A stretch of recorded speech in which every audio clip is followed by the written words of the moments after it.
On paper, it was a leisure hub, a resort-style business park with 46 buildings, a man-made lake, even a helipad, a place of drinking, singing, and gambling. It all looked like fun and games, until it wasn't. Lucky South 99 is the most notorious. Nakakita rin po tayo ng mga apat na rooms that are being used to torture or inflict harm. On the outside, it may be paradise, but inside, it's a nightmare you'd never wish on anyone. The Chinese national was able to escape from the illegal Pogo compound. He sustained wounds and bruises, indicating he was subjected to torture. You have until midnight to scam $1,000 from a stranger on the internet. If you fail, you will be taken to a room with no windows. You will be handcuffed to a steel bar anchored to the wall, and you will be beaten until your legs no longer work properly. What officials didn't inspect: the torture rooms, the underground tunnels, the firing range with live ammunition, and the incinerator that authorities would later investigate for possible links to missing workers. It starts with a job offer, a promise of high wages for simple office work, customer service, encoding, online support. The ads appear on Facebook, TikTok, Telegram. Salaries range from a promising 30,000 to 80,000 pesos a month for Filipinos. For Chinese and other foreign nationals, the promise climbs to $1,500 or $2,000 monthly. Flights, visas, accommodation, all covered by the employer. What the ads don't mention: once you arrive, the doors lock from the outside, and the job description changes overnight. Akala nila isa lang siyang parang encoder, katulad sa akin, akala ko sa encoder lang pala. Pero not until na dumating sila dito, ganun yung ginagawa sa kanila. Minsan hindi sila pinapakain, hindi sila makakain kapag hindi ka nakaka-reach ng quota. The Philippines became a global hub for offshore gambling operations, POGOs, starting in 2016. At its peak in 2019, nearly 300 operators held licenses. The industry employed an estimated 100,000 to 150,000 Chinese workers and tens of thousands of Filipinos. It generated billions of pesos in government revenue. Presidents defended it. Economic managers praised it. Local governments issued permits as fast as applications arrived. But beneath the legitimate gambling operations, a shadow industry metastasized. Unlicensed compounds, scam centers, and inside them, a system designed not just to defraud foreigners of their savings, but to trap workers in conditions that United Nations officials would later classify as human trafficking for forced criminality. In Chinese say, you are now my staff. I already bought you from other girls. They call it the love scam or pig butchering. Workers create fake personas on dating apps and social media. They make targets fall in love over weeks or months of conversation. Then, they pivot to cryptocurrency investment schemes, draining victims of their life savings. Isa na pala siyang scam. Love investment siya kung tawagin. Love investment siya para sa amin kasi kailangan mo muna mapaibig yung client, investment, then ayun na po, doon na po kami kumikita ng pera. The workers have daily quotas at Lucky South 99. That quota was reportedly $1,000 per day minimum.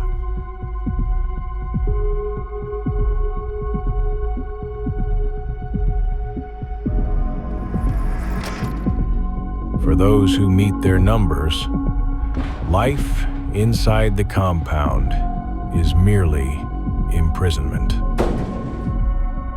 Tas since stay in kasi siya, 2 times a month ka lang pwedeng lumabas. Bawal ka talaga lumabas sa tinatrabahuan namin. Doon ka lang. Kumbaga nakakulong lang kami, tutulog kami, gigising kami, trabaho na naman, naka sa taas. Ganun lang yung daily routine namin.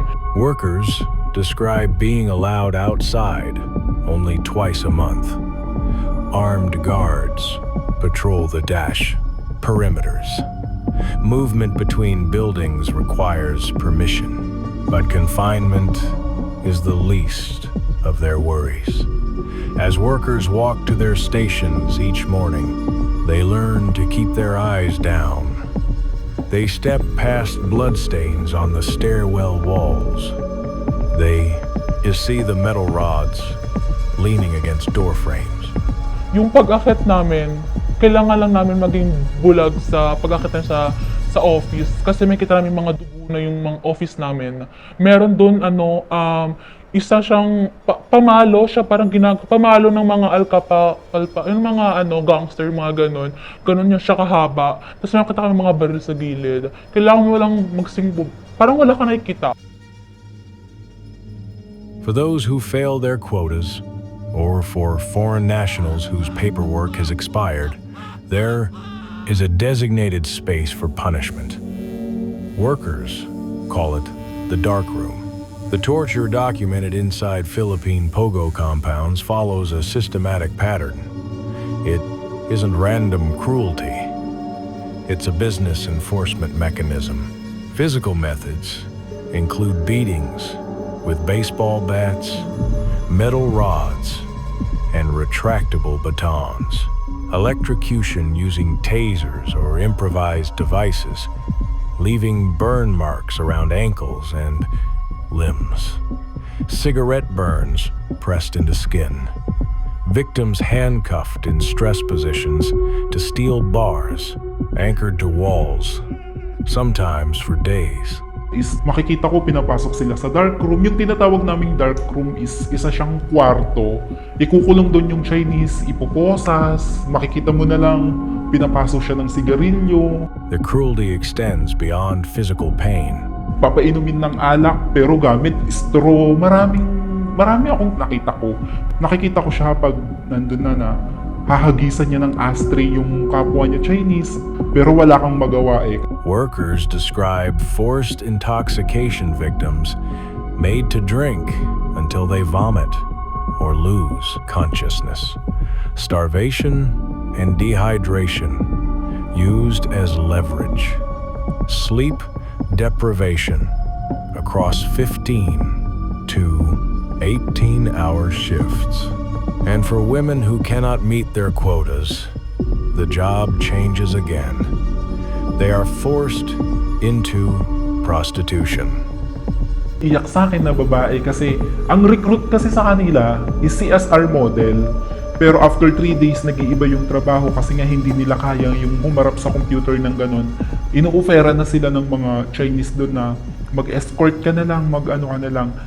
The physical toll is visible on the bodies of workers released back into the general population. They serve as warnings to everyone else. Actually, araw-araw may brutal na ginagawa sa kanila, lumpuin sila. Merong mga Chinese na ika-ika na maglakad, ganyan. Tapos yung iba, bugbog sarado na. The torture serves 2 purposes.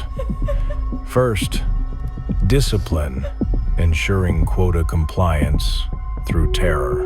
Second, revenue. When the victim's family failed to pay the ransom of over $180,000, he was beaten up. When workers are beaten, the sessions are filmed, the videos are sent to families back in China, Vietnam, Myanmar. The ransom demand, 1 to 2 million pesos for their release. Namang mga Pinoy na tinitorture, ang madalas is mga Chinese. Yun yung mga Chinese na expired na yung passport, wala ng mga papers, kaya ginagawa na nilang saktan, ginagawa na nilang lahat ng mga masasamang pwedeng gawin dun sa Chinese is ginagawa na nila kasi wala na siyang pwedeng kapitan eh. Operators target foreign workers with expired visas precisely because these victims cannot seek help from authorities. Sometimes, the torture goes too far. In the high-pressure environment of the scam centers, a worker's absence is noticed only in silence. Ang way namin, ang clue namin pag wala na yung isang tao is, wala na yung sa upuan. Pag wala na siya doon, di na siya nakaupo, ibig sabihin, may nangyari na para sa kanya. May nangyari na doon, hindi maganda sa kanya. Yun na yung clue namin na, wala na si ganito. If a coworker's chair is empty, you don't ask questions. An empty chair means something happened. Something bad. Pushed beyond breaking point. Trapped by debt and violence. Some workers see only one escape. Pag sila nakakakota, tumatalon sila sa building, nagpapakamatay sila. Others simply vanish. When authorities raided Lucky South 99 on June 4th, 2024, they weren't just looking for trafficking victims. They were investigating possible links between the compound and 9 foreign nationals who had died under suspicious circumstances. Inside, they found an active industrial incinerator. No human remains have been publicly confirmed, but the investigation remains open. The raid revealed the scale of what had been operating in plain sight. A 10-hectare complex with 46 buildings. A separate VIP resort 2 kilometers away featuring underground tunnels, soundproofed rooms, and an indoor firing range. Authorities recovered live 9mm and .45 caliber ammunition. They found 18 sets of Chinese People's Liberation Army uniforms with authentic-looking insignia. They rescued 186 workers, 158 foreign nationals, and 29 Filipinos. Many showed visible signs of torture. Bruises, burns, lacerations, electrocution marks. One man became the symbol of the raid. Authorities called him Wilson a pseudonym to protect his identity. He was discovered stumbling outside the compound, still handcuffed to a bed frame he had dragged with him during his escape. His eye was blackened. His shirt was stained with dried blood. Burn marks circled his ankles. Equipment po like na ginagamit pang torture like baseball bats, retractable metal sticks, and other sharp materials po na ginagamit nila. Inside the torture rooms, investigators found the tools. Baseball bats, retractable metal, sticks, sharp objects, handcuffs, a steel bar anchored to the wall, bloodstains covered walls, floors, blankets, and beds. Nung cellphone niya, nakakita kami ng mga patay na dating POGO workers at meron din po doon na yung mga nakaposa. At yung huling balita po namin, namatay na po yung isa doon po sa tinotorture na yun. So kaya ako kami nagmadali na mag-apply po ng search warrant. Ito daw po ang pinakatalamak, pinaka-prolific, pinakamasamang illegal na POGO at scam farm pagdating sa kidnapan at patayan. How did torture chambers operate for years inside a gated compound with 27 government-approved occupancy permits? Kasi kahit ako naranasan ko din magbigay sa mga police station, nagbabayad din kami sa mga police station. Pinakamababang monthly na binabayaran namin sa police station is 200, 150, yan. Pinakaano namin yan sa mga police station. The answer is a monthly payroll that included law enforcement. The connections reached higher. Yung boss ko tsaka si Alice Go, dikit kasi sila talaga. Involved si Alice Go, sa kanya yung talagang lupa. Actually, meron talaga siyang share dun sa loob ng Pogo. Kaya nasuportahan din namin siya nung tumatakbo siya, nung nagpapabango siya. At the Bureau of Immigration, the corruption had its own name. The Pastillas scheme. Officers received lists of names via Viber. Anyone on the list bypassed screening, entirely $200 per head, split between syndicates and officials. Approximately 50 million pesos changed hands. More than 3 million Chinese nationals entered the Philippines between 2016 and 2018 alone. Report sa commissioner ng PI. Nag-comply po ba ang POD sa requirement na to? As far as I know, mag-comply naman ang POD on the reportorial requirements to the Bureau, to the Office of the Commissioner with regards to the BUA.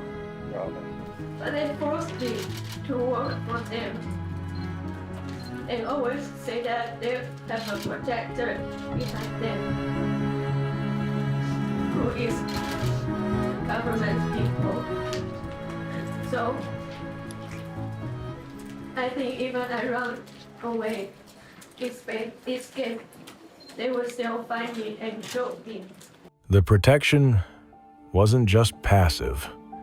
When victims managed to escape, they were warned about the futility of running. For many, this wasn't a bluff. In July 2024, President Marcos announced that pogos were banned effective immediately. But 15 months passed before the Anti-Pogo Act became law in October 2025. During that window, operators quietly cashed out, moved funds offshore, and relocated to Myanmar, Cambodia, and Laos. The ban, authorities now admit, didn't end the industry. It drove it underground. Ginagawa na nila ngayon, hindi na sila sa condominium o sa building. Bahay na sila nag-ooperate. Ito ay simpleng bahay lang, pero sa loob pala nun, may nag-ooperate na ganitong ang operasyon na illegal investment scam. The Presidential Anti-Organized Crime Commission estimates that over 9,000 former POGO workers remain at large across the Philippines. Raids continue as recently as December 2025. Regionally, the picture is worse. United Nations experts estimate between 250,000 and 400,000 people remain trapped in scam compounds across Southeast Asia. The torture and quota model has been exported to Myanmar, Cambodia, and Laos, where scam, money now, finances, militias, and props up authoritarian regimes. We know about the torture, the scams, and the dark rooms. So why does the cycle continue? Pera, more on talaga financially, kasi laki ng sahod eh. Hindi mo makayang kitain yung ganun sa isang manggagawa, sa literal talaga na sahod natin sa mga manggagawa dito sa Pilipinas. Ang hirap makahanap ng trabaho. Pero, ayun, so yun yung pros. So for cons, it's mapanganib talaga. Because in a country where finding work is hard and wages are low, the POGO offer is a deal many are willing to make. Hindi naman ako nangihinayang kasi malaki yung naging pera ko eh. Malaki yung kinita ko sa loob ng 5 years. Kaya masasabi ko lang din na worth it yung pinagtrabahuhan ko. Nakapagpagawa ko ng bahay, nakapag-open ako ng business, and then napaaral ko yung pamangkin ko. And then, nakabili ng sasakyan. For the operators, it is business. For the victims, it is hell. But for the workers who walked away with houses, cars, and savings, the silence was a price they were willing to pay. Some even wish for the industry's return. Inihiling talaga namin na mabalik ang Pogo sa Pinas kasi maraming ang naapektuhan. The incinerator at Lucky South 99 is still under investigation. Authorities have not confirmed whether human remains were found inside. 9 deaths remain under investigation for possible links to the compound. Their families, scattered across China and Southeast Asia, are still waiting for answers. The empty chairs have names. Most of them we will never know.